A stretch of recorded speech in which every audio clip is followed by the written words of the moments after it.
Begitu semuanya minum, dalam hitungan menit, orang-orang ini mulai kolaps. Dari 16 orang itu, 10 tewas di tempat. Halo guys, balik lagi ke channel ini, channel yang bikin kalian merinding dan takut. Guys, malam ini gue mau cerita tentang pembunuhan massal di sebuah bank.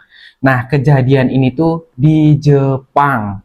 Jadi, waktu itu bank udah mau tutup. Orang-orang ini udah siap-siap mau pulang.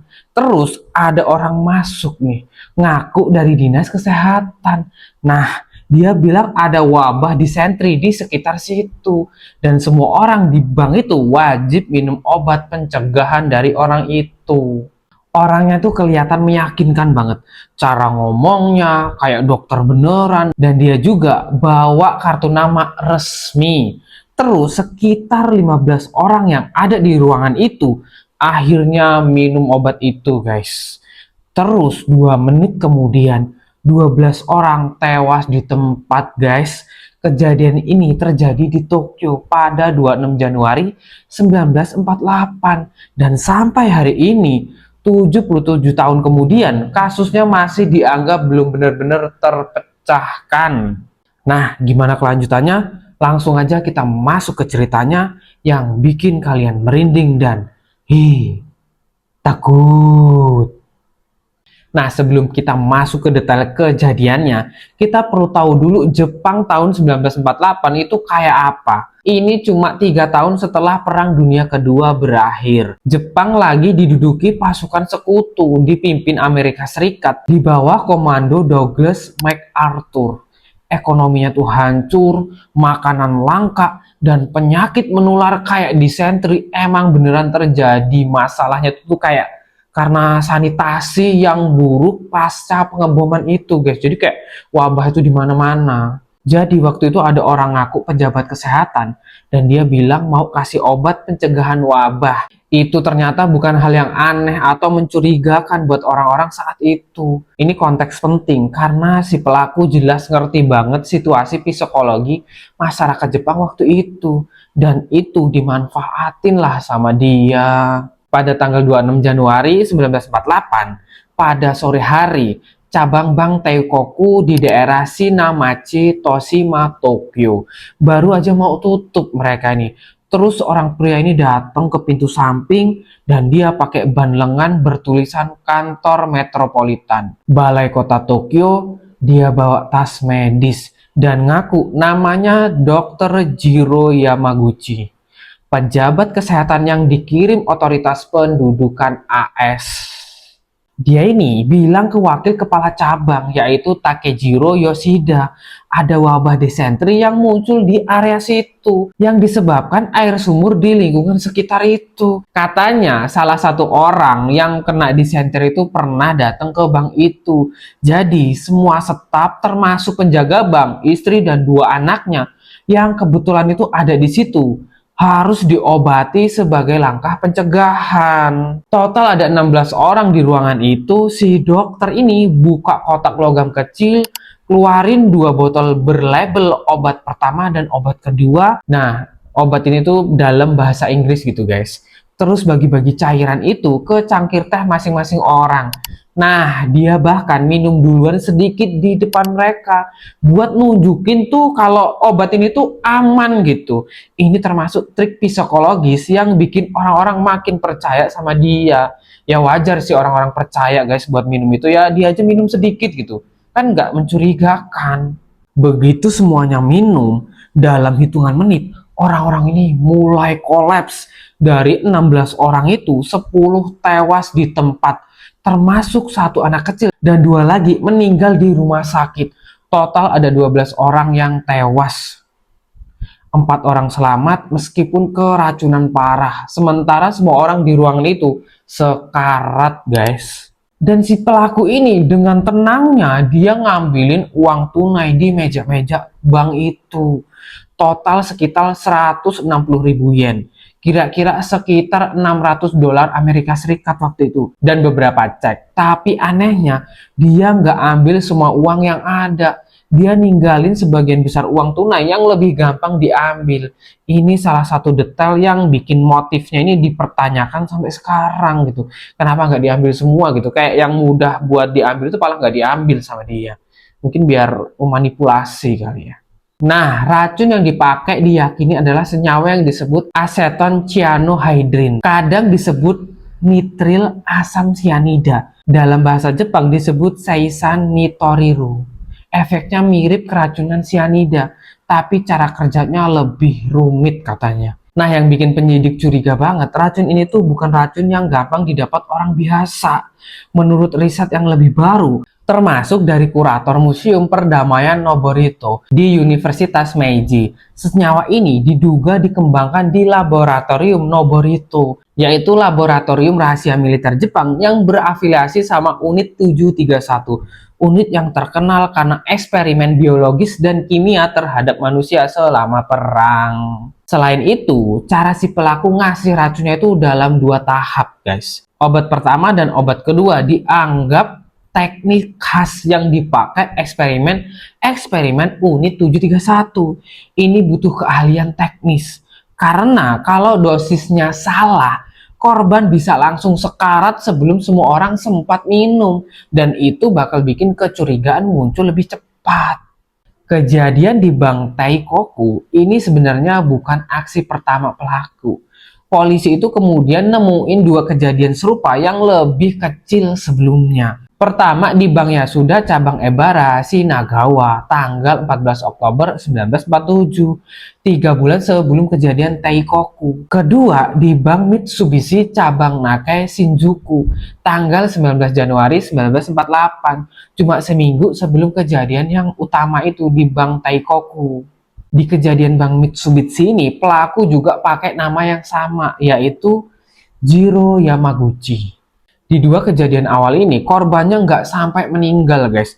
Kemungkinan karena dosis racunnya beda atau caranya belum disempurnakan nih sama pelaku. Tapi, ini nunjukin pelaku kayak lagi latihan dulu sebelum eksekusi besar di Bank Teikoku. Ini juga jadi petunjuk penting buat penyidik nantinya. Karena racunnya nunjukin ke arah laboratorium Noborito dan unit 731, polisi Tokyo awalnya fokus nyelidikin orang-orang yang punya akses ke racun semacam itu, terutama mereka yang pernah kerja di divisi kedua laboratorium Noborito yang emang tugasnya riset senjata untuk perang tersembunyi. Terus tanggal 25 Juni 1948, Kepala Departemen Kriminal bahkan sempat mengarahkan sebagian besar penyelidikan ke terlibatan militer setelah dapat informasi dari salah satu orang dalam laboratorium Noborito. Tapi di titik ini sesuatu yang aneh terjadi. Gehaki, markas besar pasukan pendudukan sekutu, tiba-tiba memerintahkan penyelidikan ke arah militer itu dihentikan. Kenapa ini penting?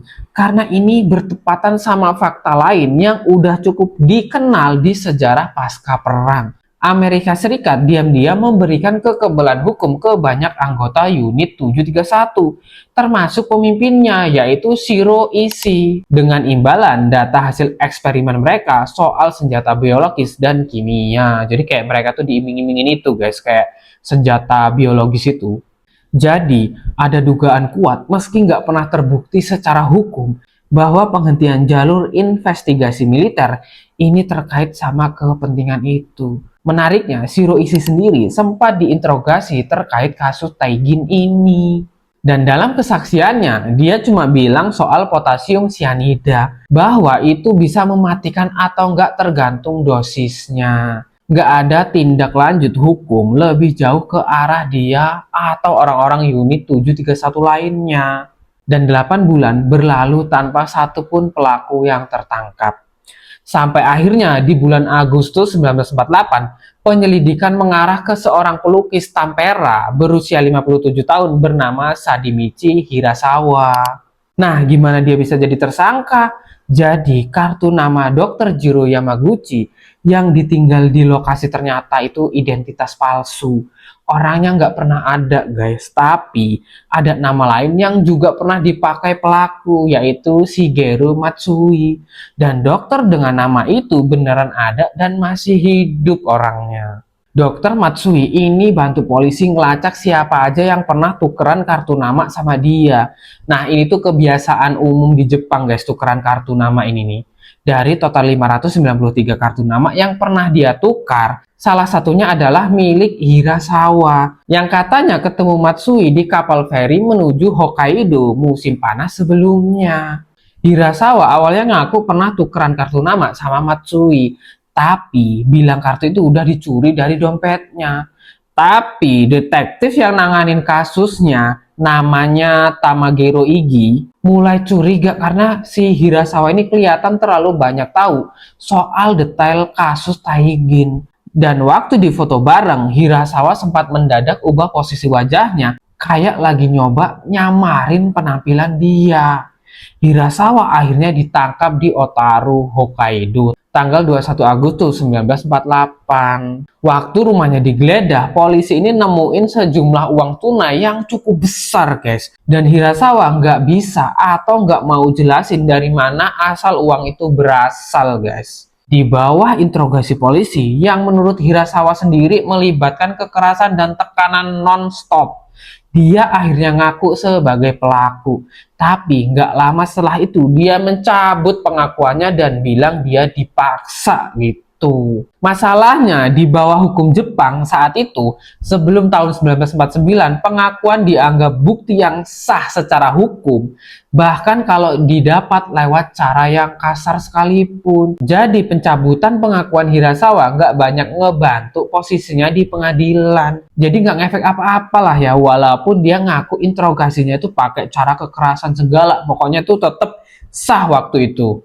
Dari total sekitar 40 saksi kejadian di bank, cuma 2 orang yang selamat yang benar-benar mengenali Hirasawa sebagai pelakunya.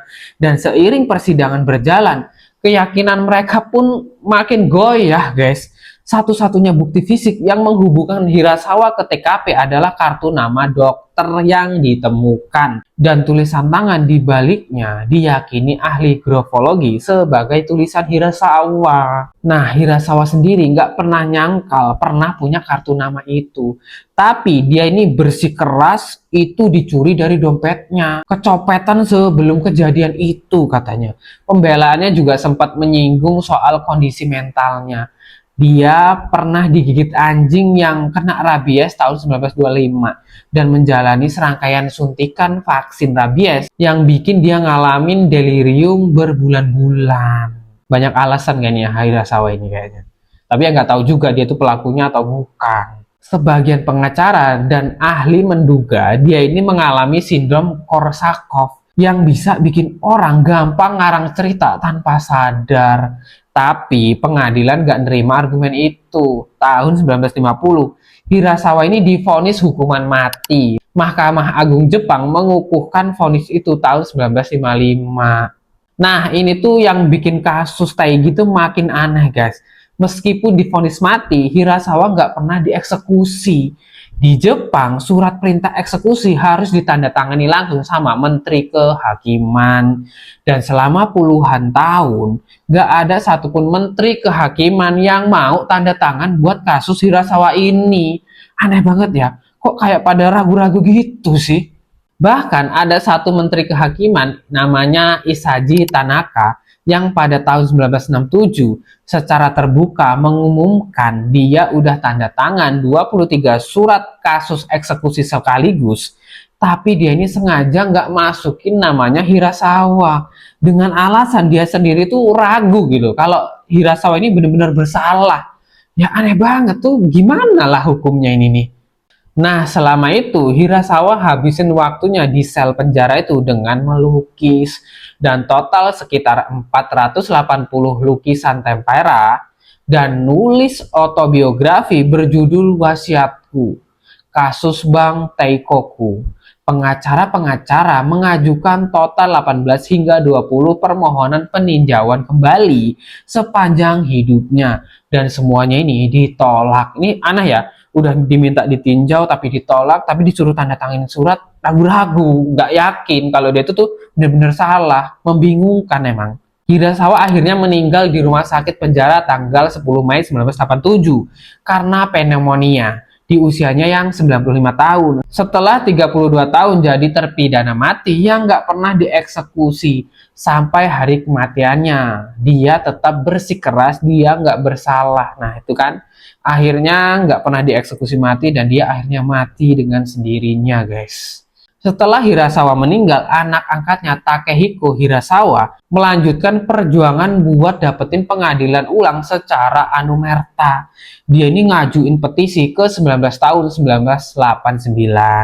Tapi tahun 2013, Takehiko ditemukan meninggal sendirian di rumahnya di Tokyo, guys. Jadi dia ini nggak sempat melanjutin perjuangan dia. Dan karena aturan di Jepang, cuma keluarga langsunglah yang bisa ngajuin permohonan peninjauan kembali. Upaya hukum itu ikut terhenti, guys. Meski begitu, sampai bertahun-tahun setelahnya, masih ada pengacara, psikolog, dan ahli farmasi yang terus nyoba mengumpulin bukti baru buat kasus ini. Nah, penelitian psikologi modern menunjukin tuh katanya ingatan saksi mata itu jauh lebih rapuh dari yang dia kira. Apalagi kalau udah lewat berbulan-bulan dan dipengaruhi kesaksian orang lain. Jadi tuh saksinya itu tuh kayak nggak punya pendirian gitu, kayak gampang lupa dan gampang terpengaruh gitu, gampang ke-trigger gitu sama orang lain. Jadi kayak orang ngomong A, dia kayak, apa A ya yang bener? Kalau dia ngomong B, apakah A ya? Apakah B ya? Gitu. Jadi kayak rapuh ingatannya ternyata. Dan sampai sekarang, Taegin tetap dianggap salah satu kasus miscarriage of justice paling terkenal di Jepang. Sekaligus salah satu misteri yang paling banyak melahirkan teori konspirasi. Mulai dari keterlibatan unit 731, campur tangan GHQ Amerika, sampai dugaan terlibat intelijen Soviet gitu loh.